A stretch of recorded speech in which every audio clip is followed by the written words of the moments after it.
Friends, ఈరోజు మనం స్వామి వివేకానంద గారి బాల్యంలో జరిగిన సంఘటన గురించి మాట్లాడుకుందాం. భిక్షగాడు కనిపిస్తే చాలు తన వద్ద ఏది ఉంటే అది ఇచ్చేసేవారట.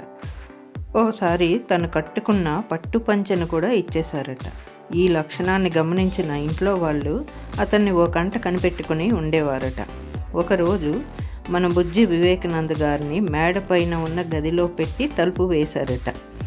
ఆ గదికి ఉన్న కిటికీ వద్ద కూర్చొని దారిపోయే వారిని గమనిస్తూ ఉన్నారట.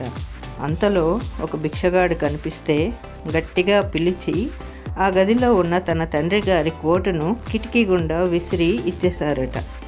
ఫ్రెండ్స్, ఈ కాలంలో అయితే వస్తు రూపంలో, డబ్బు రూపంలో సాయం అంటే అందరికీ సాధ్యం కాకపోవచ్చు.